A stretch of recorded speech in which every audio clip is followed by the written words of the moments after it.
மதுரையில் பாருங்க, மதுரையில் நடந்த நிகழ்வு உங்களுக்கு அத்தனை பேருக்கு தெரியும். 200 கோடி இந்த வரி வருவாயில மட்டும் ஊழல் செஞ்சிருக்கிறாங்க. அந்த சேர்மனு, அந்த மாநகராட்சி மேயரை இதுவரைக்கும் நடவடிக்கை எடுக்கல. அந்த மேயருடைய கணவரை கைது செய்யப்பட்டு சிறையில் இருக்கிறார். அவர் உத்தரவு போட முடியும், அவருக்கு எந்த அதிகாரம் கிடையாது. மேயருக்கு அதிகாரம். ஆனா மேயருக்கு எந்தவித நடவடிக்கை எடுக்கல. மேயருடைய கணவரை இன்றைக்கு கைது செஞ்சு சிறையில் அடைச்சிருக்கிறாங்க.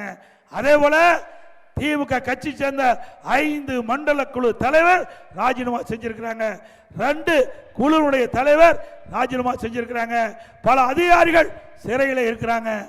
200 கோடி எவ்வளவு வரி மோசடி. இதுல என்னென்ன வரி? ஆட்டுக்கு வரி, மாட்டுக்கு வரி, பன்னிக்கு வரி போட்டாங்க. பன்னி வரி கூட ஊழல் செய்த அரசாங்கம் திமுக அரசாங்கம், அதை கூட விட்டு வைக்கல.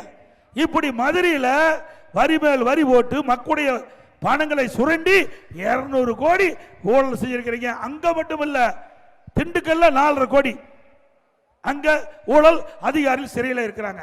காஞ்சிபுரத்தில் அங்க இருக்கிற திமுக கவுன்சிலருக்கும் அங்க இருக்கிற மேயருக்கு சண்டை, அங்க நம்பிக்கையில்லா தீர்மானம், ஆளுங்கட்சி சேர்ந்த கவுன்சிலரை கொண்டு வராங்க.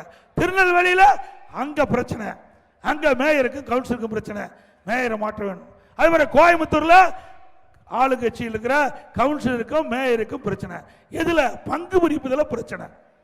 ஆக இப்படி ஊழல் நிறைந்த அரசாங்கம் தொடர வேண்டுமா? சொல்லுங்க, தொடர வேண்டுமா?